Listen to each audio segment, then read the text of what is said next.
আসসালামু আলাইকুম। মালয়েশিয়া প্রবাসী আমাদের বাংলাদেশি ভাই বোনরা আছেন, আপনাদের জন্য একটা খুব বড় সুখবর আছে।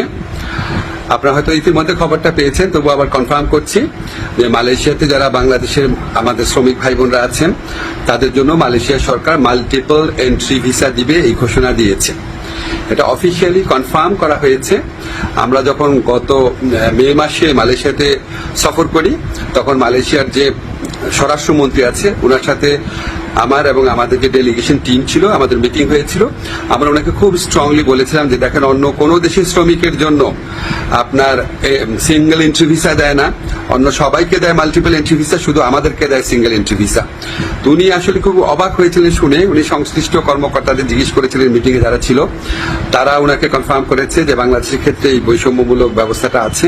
তো উনি এটা শুনে সাথে সাথে নির্দেশ দিয়েছিলেন। তো তারপরও আমরা খুব ওয়েট করছিলাম, দিনের পর দিন যোগাযোগ রেখেছি কবে এই সুখবরটা সত্যিকার অর্থে আমরা এক্সিকিউটেড দেখতে পাবো। তো আমরা কনফার্ম হয়েছি মালয়েশিয়া সরকার এখন থেকে আমাদের যারা বাংলাদেশি শ্রমিক ভাইরা আছেন তাদেরকে মাল্টিপল এন্ট্রি ভিসা দিবেন। তো ইনশাল্লাহ আরো মালয়েশিয়ার ব্যাপারে ইনশাল্লাহ আরো কিছু গুড নিউজ আমরা অচিরেই দিতে পারবো। আমাদের অলরেডি একটা প্রতিনিধি দল মালয়েশিয়াতে আছে, সামনের মাসে আরো বড় পর্যায়ে একটা সফর হওয়ার কথা আছে। ইনশাল্লাহ আমরা খুব দ্রুত আরো কিছু গুড নিউজ আপনাদেরকে দিতে পারবো।